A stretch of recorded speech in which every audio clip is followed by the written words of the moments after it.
ایک رومال رکھا گیا جس میں آپ عزائے اہل بیت کے، خوف خدا کے اور توبہ کے آنسوؤں کو جذب کریں گے. اس کو گاہے بگاہے آپ نکالیں گی، اس میں آپ آنسوؤں کو جذب کریں گی. اس کے بعد اسی رومال کو جس میں وہ عزائے امام میں خوف خدا کے اور توبہ کے آنسو ہیں، ان کو اس قبر میں ساتھ دفن کیا جائے. آیت اللہ مرشی نجفی نے بھی اس کی وصیت کی تھی.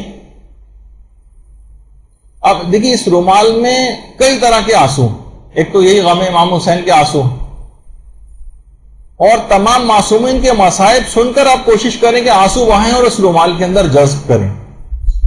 ہم کوشش کریں گے، ابھی تک تو اس پہ کام نہیں ہوا، لیکن ارادہ ہے کہ سی ڈی ایک بنا لیں جس میں 14 معصومین کے جو مصائب علماء نے بیان کیے ہیں ان کو ہم گاہے بگاہے سنیں، اور جو آنسو اس میں بہیں ان کو اپنے رومال کے اندر جذب کریں. دیکھیے بیچارہ جو شخص اس دنیا سے جا رہا ہوتا ہے اس کے لیے بہت بڑے سہارے، تو اس قسم کے رومال کا بھی انتظام اس کے اندر کیا ہے. کالے رنگ کا ایک رومال اس کے اندر ہے، تو وہ ان مصائب کو سن کر اس میں آپ آنسو بہائیں، روئیں، آنسوؤں کو جذب کریں، یا اپنے گناہوں کو یاد کر کے ندامت وغیرہ کے آنسو بہائیں، یا فضائل و مصائب ان کے سن کر وہ آنسو بہائیں. تلاوت قرآن اگر کوئی آپ کر رہی ہو اس میں آپ جو ہے وہ آنسو بہائیں اور اس کو جذب کریں.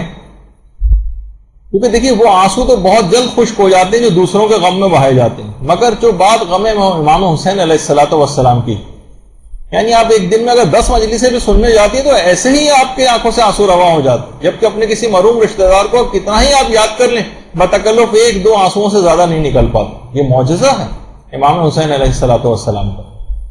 تو بہرحال کہ جتنا بھی رویا جائے اس سے طبیعت سیر نہیں ہوتی، جتنی مجلس آپ سنیں. دیکھیے کہا جاتا ہے نا کہ زبان جو ہے وہ عقل کی ترجمان، مگر محبت کی ترجمان آنکھیں جو آنسوؤں کے ذریعے بات کرتی. تو یہ ہماری روح کے جو پودا ہے اس کے درخت کی آبیاری کے لیے علماء فرماتے ہیں کہ آنسوؤں کا پانی بہت ضروری ہے.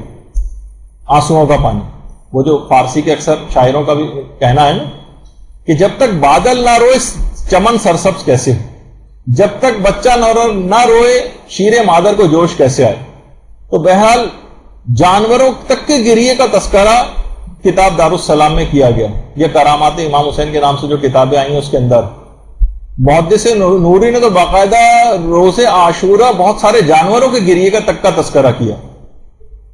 تو رونا دیکھیے ہر لاعلاج بیماری کی شفا، اور کہا جاتا ہے کہ جو روتی ہوئی آنکھیں یہ فیضان الہی کا سرچشمہ. اور خود ہمارے امام رضا علیہ الصلوۃ والسلام یہ بات بیان فرماتے ہیں کہ جو بھی ہمارے مصائب کے اوپر روئے گا وہ روز قیامت ہمارے درجے میں ہمارے ساتھ ہوگا. اور امام حسین نے خود اپنے اوپر گریہ کرنے والوں کے لیے بخشش کی دعا کی ہے، اور اپنے اجداد سے بھی فرمائش کی ہے کہ وہ ان کے لیے بخشش کی اور مغفرت کی دعا کریں.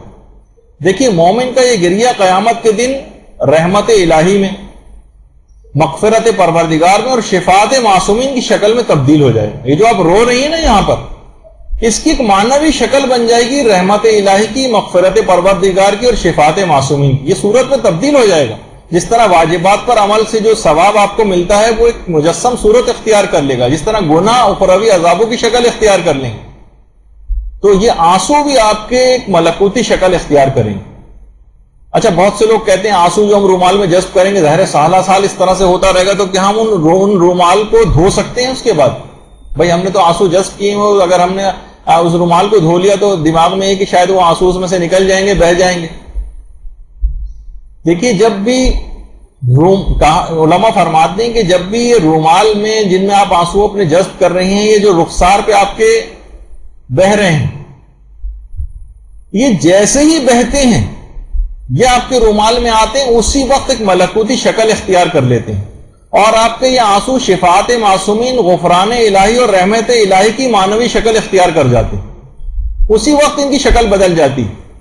اب بس کوشش کریں کہ گناہ وغیرہ میں اپنے آپ کو آلودہ کر کے ان کا اثرات کو اب زائل نہ ہونے دیں، ورنہ تو اس کے بعد آپ کتنی دفعہ بھی دھو لیں وہ ملکوتی شکل اختیار کر چکے. تو اس کا جواب بھی ساتھ کے ساتھ ہی آ گیا کہ بہرحال اگر اس طرح کے آنسو جذب بھی کیے جائیں، اور سالہ سال ایسا نہیں کہ ہم اس کو دھوئیں نہیں اور اس کو صاف نہ کریں اس رومال کو، نہیں ایسا نہیں. آپ دھو بھی لیں صاف بھی کر لیں تب بھی وہ آنسو اپنی ایک معنوی شکل اختیار کر چکے. اچھا اب بس کوشش یہ کرنی چاہیے کہ امام اتنے جب فائدہ اس کا ان آنسوؤں کا ہو رہا ہے تو امام کے مشن کے خلاف کام نہ کریں کوئی. انہوں نے جس مقصد کے لیے اپنی جان کی قربانی دی ہے ان کو فقط یاد رکھیں, اور فقط جس میں اطہر کے زخموں کو شمار کر کے صرف اسی کام کے لیے رونا, یعنی اور عملاً ان کے مشن کے خلاف انسان کام کرے. گناہوں کو ویسے ہی انجام دے کر امام کی روح کو مثلا جو کوئی شخص زخمی کر رہا ہو تو اسے نہیں کہا جائے گا کہ اس نے محبت امام حسین کا تقاضا پورا کیا ہے, یا اجر رسالت کی ادائیگی اس طریقے سے نہیں ہوتی. تو بہرحال یہ ایک چیز دماغ میں اس لحاظ سے رہنی چاہیے کہ